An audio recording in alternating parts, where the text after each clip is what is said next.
In his final speech, Mike lashes out, blaming Walt and his ego for ruining everything. He asserts that everything was perfect and ran like clockwork with Fring until Walt blew it up. But Mike's last speech makes absolutely no sense. It couldn't be further from the truth. Here's why. Firstly, the conflict between Walt and Gus started when Jesse decided to kill Gus's dealers to avenge Combo and Tomas's deaths. Walter actually tried to stop Jesse to maintain peace with Gus, so Walter wasn't responsible for initiating the conflict, yes. Later, Walter ran over the dealers to save Jesse and angered Gus, but it wasn't due to Walter's ego.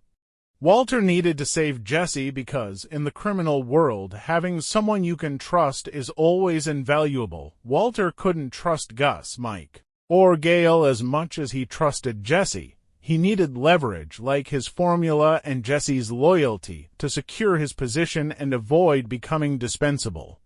So, Walter's actions were about self-preservation, not ego or pride, as Mike claimed. Mike's idea of professionalism might have meant blindly following Gus, but Walter had every right not to do that. Jesse was indispensable to Walt, but can we say the same about the dealers to Gus? Absolutely not. Gus didn't need those expendable dealers and could have easily reconciled with Walt. It's also true that Gus was angry at Walt, not because he cared about the dealers, but because Walt ruined Gus's plan to get rid of Jesse and outsmarted him. Yet, Gus could still have chosen to reconcile with Walt, who was open to it. But Gus decided Walt deserved to die because he wouldn't relinquish his leverage. After that, it became a matter of self-defense for Walt. Jesse started the conflict, and Gus escalated it to a point of no return by attempting to kill Walt. Simple as that. Mike's claim that Walt's ego ruined everything makes absolutely no sense. Oh, that's some kind of logic right there, Mike.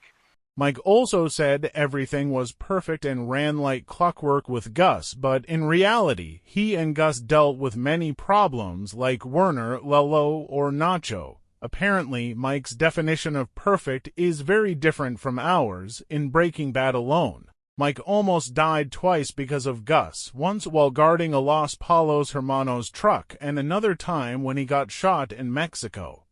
Perhaps if Gus had done his job and known his place, Mike wouldn't have nearly died twice, so Gus endangering everyone's lives for his personal revenge isn't an ego problem, but when Walt kills Gus in self-defense, it suddenly becomes about Walt's ego. According to Mike, someone might argue the cartel situation was different, but remember, Gus even threatened to kill Mike in Better Call Saul just because they disagreed about Nacho. That should have been more than enough for Mike to realize that Gus couldn't be trusted and cared about absolutely no one unless their name was Max. After Victor's death, Walter tries to warn Mike that Gus cannot be trusted and that he could be next. But Mike dismisses Walt arrogantly and even punches him. Throughout the series, Mike beats, imprisons, and insults Walt repeatedly, never showing him any respect. Despite this, Walt always tries his best to be respectful towards Mike. So, why was Mike so loyal to Gus?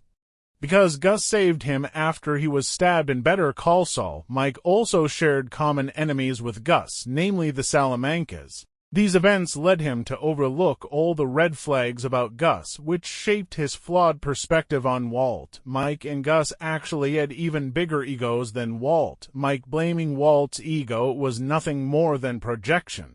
Mike couldn't handle seeing Walt turn out to be right. It would shatter his ego and reveal how flawed his decisions were. For instance, in the Declan situation, Walt refused to sell his methylamine to Declan for $5 million while Mike wanted to do it. Later, Walt proved he was right by making $80 million in 3 months. Meanwhile, Mike was busy losing his money to the D twice. This showed that Walt was not only extremely good at chemistry but also better than Mike at business decisions. Mike's reasoning for hating Walt was based on his flawed perspective, shaped by his past experiences, aligning his views with Gus's. Walt also outsmarted Mike several times, shattering Mike's ego. His projection onto Walt was just the result of this. Oh, that's some kind of logic right there, Mike.